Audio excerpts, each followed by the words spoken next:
Saudara Pengurusi Tetap, Saudara Setiausaha Agung, Pengarah Kongres Nik Nazmi, pimpinan Keadilan, Perwakilan, Pemerhati dan rakan-rakan sekalian. Alhamdulillah, kita panjatkan setinggi-tinggi kesyukuran kepada Allah SWT. Kita dapat menyempurnakan Kongres walaupun secara maya, tetapi semangat ukhuwah dan persaudaraan itu tetap mantap. Terima kasih kepada pasukan, petugas di pejabat dari seluruh negara yang cuba menyempurnakan suatu kaedah yang agak baru, yang sesuai dan ada hikmahnya kerana memaksa kita memanfaatkan kecanggihan teknologi baru ini. Ya, maknanya apapun sekatan terhadap kebebasan bersuara, mengungkap pemikiran, tidak mungkin berkesan sekiranya kita dapat memanfaatkan kemudahan teknologi maklumat yang baru. Saudara-saudari kita dalam negara, seperti yang disebut oleh Saudara Saifuddin sebentar tadi, diambang keresahan, suasana politik, ekonomi yang berkecamuk dan haru biru, yang menyebabkan sehingga mengundang kenyataan bahawa Duli Yang Maha Mulia Yang Pertuan Agong dan juga Raja-Raja Melayu. Ini dalam sejarah politik Malaysia jarang berlaku. Maknanya suara dari rakyat yang bangkit, yang tidak mungkin menerima keadaan yang bobrok, yang menghimpit kehidupan mereka, dan pimpinan politik yang berkuasa gagal mengendalikannya, maka suara itu terpaksa disampaikan oleh Raja-Raja Melayu. Jadi maknanya kita sudah sampai ke puncaknya. Ini kerana di antara lain terkait dengan masalah COVID. Kita sebut umpamanya dari awal, PKP, lockdown, segala langkah-langkah itu ada kemusyabahannya. Tetapi kita mesti bermula dengan vaksin. Kegagalan paling besar kerajaan adalah penyediaan vaksin yang secukupnya. Mereka buat kenyataan rambang ikut selera politik untuk cuba, saya tidak mahu menyebut penipu, tapi tentunya mengelirukan rakyat, kerana 75,000 sehari, 100,000 sehari, 200,000 sehari, tetapi jauh daripada unjuran kita. Sebab itu saya paparkan umpamanya, kalau dalam keadaan sekarang ini tidak mungkin kita akan dapat leraikan masalah sehingga akhir tahun. Sebab itu pimpinan ini punya peranan besar. Dan kalau mereka itu hanya bertugas untuk khianat, untuk merebut jawatan, tetapi gagal menyempurnakan tugas, malapetakannya ditimpa oleh rakyat jelata. Yang keduanya, kita lihat umpamanya satu kecenderungan kadang-kadang nak mengelirukan. Saya telah sebut perkara ini berulang kali. Dan kalau sudah lihat rajah yang saya siapkan ini, yang tidak lagi baru, tetapi menunjukkan bahawa ujian itu akan menentukan jumlah positif, kes positif. Kita pernah melakukan ujian dan saringan sebanyak 128,000, mana kes 9,000 atau 10,000. Tetapi sekarang kita turunkan, maka kes berkurangan. Tetapi mengelirukan ini tidak membantu kerana data dan sains mesti diketengahkan. Jadi parti harus sedar dan menghadam isu-isu ini supaya rakyat sedar, selain daripada mengambil langkah-langkah sendiri. Kita rakyat sekarang ini mesti jaga rakyat kerana nak harapkan pimpinan mereka telah mengkhianati amanah dan gagal. Kemudian kita lihat umpamanya kes positif itu terus meningkat walaupun ada PKP. Kita lihat ada PKP tetapi kes terus meningkat. Kemudian kita lihat umpamanya yang sangat membimbangkannya, iaitu kes kematian itu telah bertambah. Saya telah kemukakan raja-raja terdahulu, tapi angka terakhir saya nak sebut contoh ya. Pada Jun 19, jumlah kematian 72 orang. Tetapi jumlah kematian sebelum bukan di hospital, maknanya orang kita tidak tahu permasalahannya, kemudian sampai ada yang sebut brought in dead or DOA, death on arrival, itu 15.3%. Kemudian yang dikaitkan dengan kes-kes penyakit yang kronik, lemah jantung, darah dan lain-lain, itu 18 atau 25%. Tetapi yang saya nak ingatkan ialah kefahaman kita yang awal bahawa ia hanya melibatkan orang-orang yang tua dan yang kronik, itu sudah lagi. Ada kes yang melibatkan kalangan muda, ya, yang bawah daripada umur 60, itu sudah tercapai 34 kes, iaitu 47.2%. Hal-hal ini kita terangkan untuk meyakinkan rakyat perlunya vaksin dan menyerang kerajaan kerana gagal menyampaikan vaksin pada kadar yang cukup.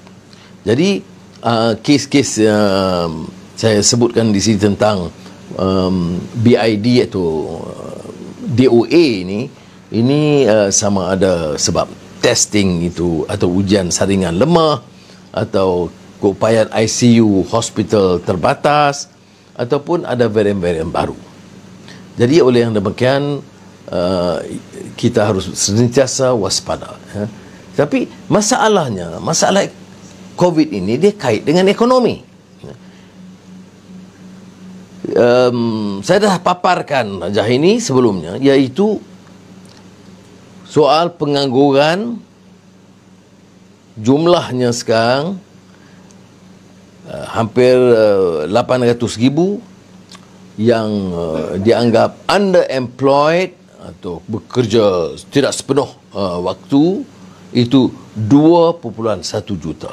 Dan saya tegaskan, pimpinan keadilan di semua peringkat harus faham, bila kita sebut orang itu ada kerja, tarif Jabatan Statistik itu bermakna orang itu bekerja 1 jam 1 hari, 1 jam 1 minggu, itu dianggap bekerja. Kalau dia agak kerja tetap, dan ini tentunya mengisaukan kita, kerana kerja 1 jam 1 minggu memang terlepaslah. Orang kata syuru, dia makan pun tak boleh, tak cukup. Jadi oleh demikian keadaannya gawat, ya. Maknanya risikonya melibatkan 20% jumlah rakyat yang di bawah ini. Ini tak termasuk umpama yang bekerja, tapi masuk dalam kategori miskin, ya. Saudara, kemudian kita lihat umpamanya bila kita cuai dalam vaksin, lambat bertindak, agak keterbelakang berbanding di ASEAN sendiri. Jangan banding Amerika dan Eropah ataupun United Kingdom, ya. Maka dia akan melibatkan kos yang terlalu tinggi dan memerlukan suntikan. Bila kita ada PKP, orang tak boleh kerja, kemudian bantuan itu sedikit, ini orang lebih melarat hidup dia. Jadi itu yang kita tekankan, kerana pimpinan ini sudah tercabut, dia terpisah dari masalah dan derita rakyat. Jadi kemudian kita menjangka pakai ekonomi. Kita kena faham ekonomi ini bukan dari menteri. Menteri kau tanya, pelaburan masih baik, meyakinkan, ekonomi terkawal, rakyat selesa. Ini menjadi cerita purbakala, ya. Pimpinan yang tidak faham masalah di bawah dan derita rakyat, kerana hidup mereka selesa, allowance mereka tinggi, kerja mereka kurang. Jadi oleh kerana yang demikian, dia tidak dapat memahami, menghayati permasalahan rakyat. Jadi apakah unjurannya?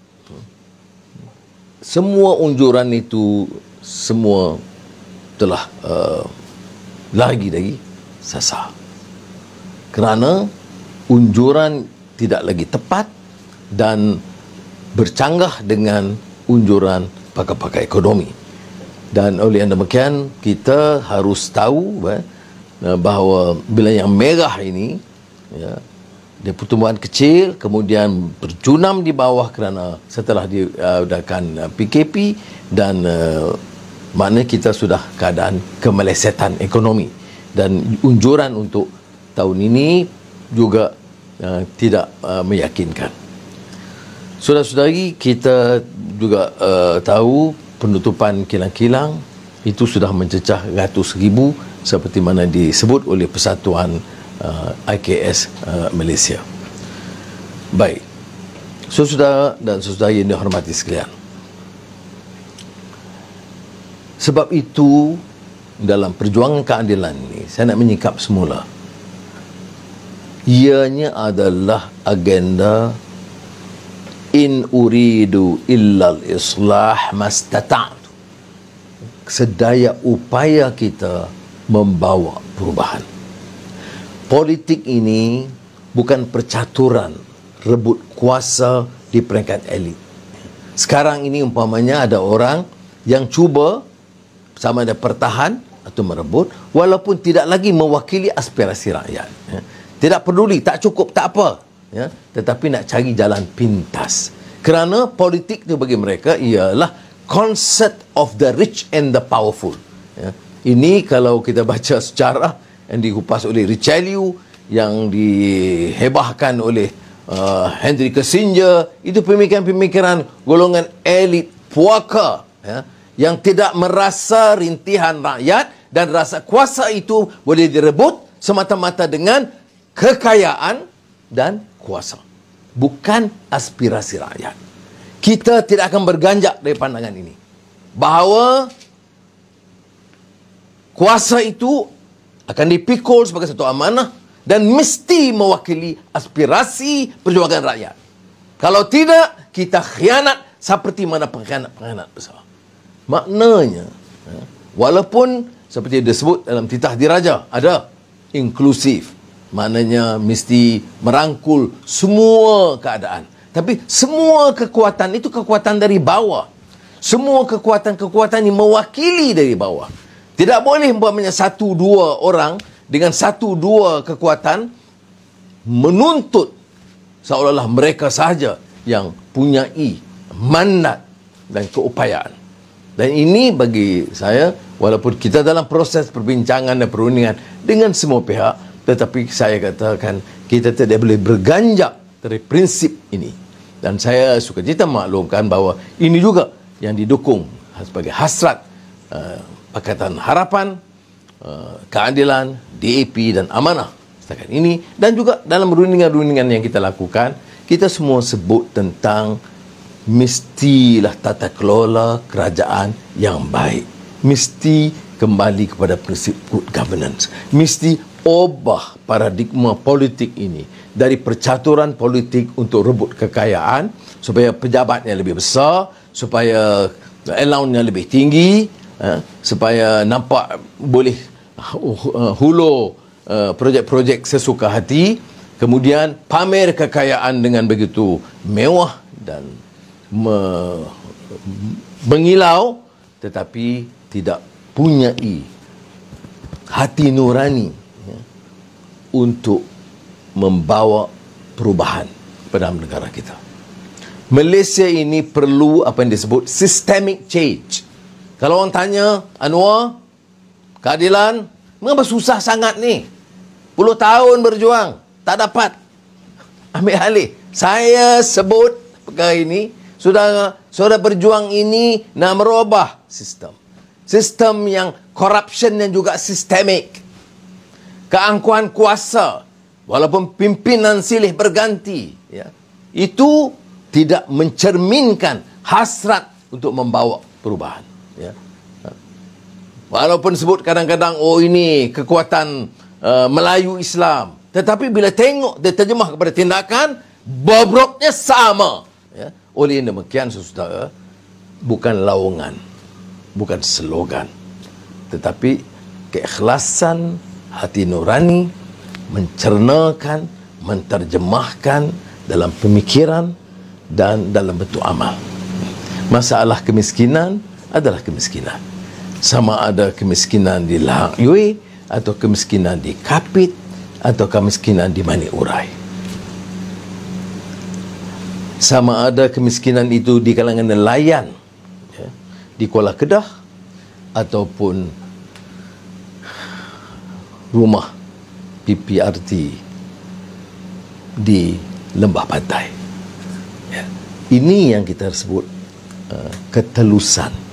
Dan dia berdasarkan fakta, sains. Maknanya kita angka yang cukup membantu kita untuk mencerakin, kemudian merencana dan kemudian bertindak sesuai dengan langkah yang perlu. Sebab itu orang selalu pertikai seolah-olah kita ini tidak memikirkan masalah orang Melayu dah satu kaum. Inilah yang dijajah tak habis-habis. Dan lama lepas dia jajah, dia yakin.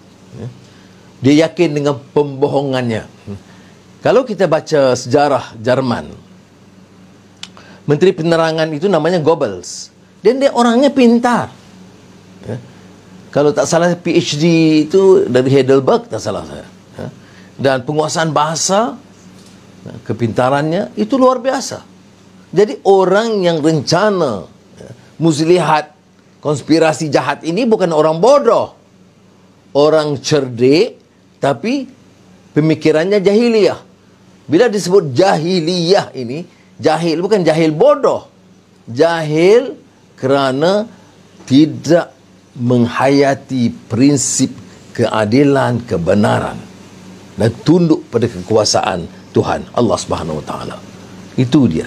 Jadi jangan kita anggap orang yang rakus kuasa, yang zalim, yang mengumpulkan kekayaan berbilion untuk diri keluarga mereka, kemudian terus bersuara untuk menawan hati rakyat. Oh, saya tak ada apa-apa, saya tidak ada kekayaan. Ini semua kerana kepintaran mereka.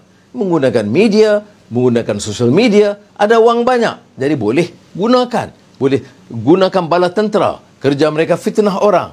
Jadi ada yang mengatakan oleh demikian keadilan ini tidak memperjuangkan, menyuarakan dan memenuhi aspirasi rakyat, terutama orang Melayu dan Bumiputera.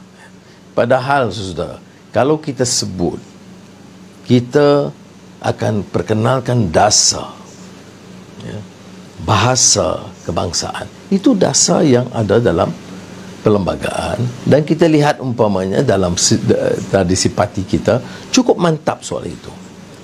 Soal Islam sebagai agama persekutuan, soal hak keistimewaan orang Melayu, soal kedudukan kedaulatan Raja-Raja Melayu, itu tidak pernah dipertikai. Malah bagi kita, seperti mana kita berdepan dengan kenyataan dan hubungan dengan Raja-Raja, kita lebih tegas dan berprinsip dalam hal ini, dan melihat prinsip Raja Perlembagaan itu yang sesuai, dan tidak menggunakan umpamanya nama agung bila mereka laksanakan darurat cara rakus, dan bila ada nasihat untuk hentikan dan jadikan parlimen, dia putar belit kenyataan itu. Ini bukan prinsip Raja Perlembagaan. Ini memperalatkan institusi. Begitu juga masalah, saya katakan, masalah ekonomi yang saya sebut tadi. Bila kita sebut ekonomi Bumiputera, bukan memperkayakan keluarga kita dan kroni kita. Boleh kira orang keliling semua kaya-kaya. Tapi rakyat, nelayan, pekebun kecil, peneroka, baik Felda ataupun yang di kawasan pedalaman Sabah dan Sarawak, masih begitu. Tapi bila berjuang, dengar kami Sabah untuk Sabah, Sarawak untuk Sarawak. Tapi semua yang kaya raya belaka, yang rakyat di bawah itu masih terpinggir. Sebab itu saya katakan, kita tak boleh lagi berkenyataan majoriti rakyat di negara kita adalah Melayu Bumi Putra. Dan majoriti mereka itu masuk kategori miskin.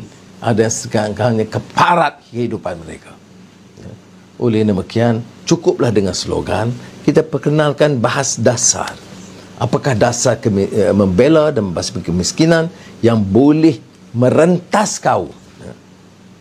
Kalau jiran kita, saya beri contoh selalu, jiran kita itu, majoriti Melayu, ada 1-2 keluarga Cina, 1 keluarga India, atau 1 Iban. Apakah umpamanya kita harus beri makanan, bantuan kepada 1 kaum saja? Ini tanggungjawab dan kesedaran agama, kerana agama itu tidak boleh terpisah dari sifat rahmah, kasih sayang. Kita kadang-kadang kita bicara soal agama ini dengan bunyi hiruk pikuk gempar, tetapi dengan pakaian yang cukup orang kata bukan meyakinkan, tapi maknanya mengagumkan, tapi pelaksanaan itu tidak ke mana. Sebab itu ukurannya itu adalah pelaksanaan kata-kata yang dipopularkan oleh W.S. Rendra, penyair, tapi juga yang asasnya dalam Al-Quranul Karim, lima taqulu ma la taf'alun, ya, janganlah kamu bicara yang kamu tak amalkan. Sebab itu puisi W.S. Rendra yang popular, saya senang kerana dalam keadilan juga orang biasa dengan puisi-puisi, ya. Jangan kamu bahawa perjuangan itu adalah pelaksanaan kata-kata. Perjuangan itu bukan himbauan dan curahan kata-kata, tetapi pelaksanaan kata-kata. Oleh itu, saudara yang dikasihi sekalian, kita perkuatkan jentera, beri kefahaman. Dan apakah kita boleh katakan bahawa kita ini satu parti yang sudah perfect? Tidak. Kerana sejarah kita ini sejarah tidak terlepas juga dalam banyak pengkhianatan. Sejarah kita juga ada bibit-bibit di mana pemimpin-pemimpin itu bila diberikan sedikit kuasa mengumpul kekayaan luar biasa. Saya pernah baru-baru ini dalam perbincangan-perbincangan dengan orang-orang besar tertentu, dia kata, ya betul Anwar, tapi kena ingat dalam keadilan juga pernah kami saksikan orang-orang keadilan yang bicaranya berdegar-degar soal keadilan, tetapi bila diberikan kuasa corrupt, maknanya rasuah. Ini harus peringatan kepada kita, kerana bukan saja pimpinan, tapi saki-baki penyokong pun juga terpalit, kerana pada masa itu mata saudara-saudari itu nampak macam kabur, ya, tidak dapat melihat, ya. Walaupun dapat, kerana ukurannya ialah curahan wang sebanyak mana. Oleh yang demikian, saudara, harus kembali menggilap idealisme ini, ya. Bahawa perjuangan parti ini adalah untuk mempertahankan idealisme, adalah untuk mempertahankan prinsip. Maknanya kalau kita kata tolak rasuah, tolak keangkuhan, tolak salah guna kuasa, kita diranting, dicabang di negeri, ahli Dewan Undangan Negeri, ahli majlis, dan apatah lagi pimpinan pusat harus mewakili hasrat dan aspirasi yang sedemikian. Kita tidak boleh umpamanya terus menunjukkan keangkuhan. Baik sebaik ada sedikit kuasa, kita rasa kita saja yang betul, kemudian bangun dan bina kelompok kecil kita. Saudara mesti ingat, ya, saya sebut ini kerana ada kaitan apa yang kita perhatikan dan apa yang sampai kepada saya, ya, bahawa jangan diizinkan muncul, ya, dah baik sama ada dari kekuatan-kekuatan pemimpin ataupun kerajaan-kerajaan negeri ataupun tokoh-tokoh untuk membina kelompok kecil yang memungkinkan zahir, ya, kelompok yang kita alami dulu, yang kemudian akan menikam parti kerana ketaatan mereka itu kepada kelompok yang menjaga mereka, yang dibiaya untuk memperkuatkan kedudukan mereka, tidak parti dan tidak perjuangan. Jadi saudara-saudari, kongres ini bermakna, dan walaupun cara maya saya sangat daripada di rumah ni jadi terkesan betul lah ya. Kerana inilah peluang kita setahun dengar, jumpa semua di satu negara. Tapi seperti yang saya sebut kepada rakan-rakan sebelum ini, insya-Allah sekiranya keadaan mengizinkan selepas sekatan-sekatan ini, saya telah beritahu di Susah Agung, kita akan adakan juga ya, satu bentuk kongres khas sebelum akhir tahun kalau keadaan mengizinkan.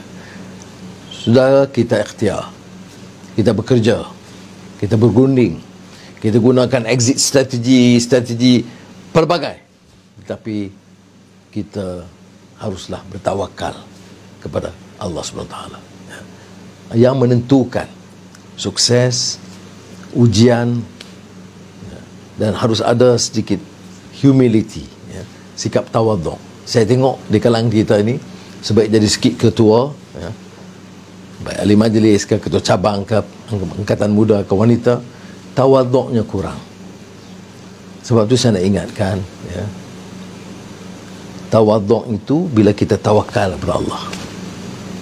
Fatawakkal 'ala Allah, kerana sesungguhnya bertawakal itu akan memberikan kita lebih merendah diri, yakin, innallaha yuhibbul mutawakkilin, dan Allah mengasihi orang-orang yang menyerah kepada Allah. Sekian, selamat berkongres. Wassalamualaikum warahmatullahi wabarakatuh. Reformasi.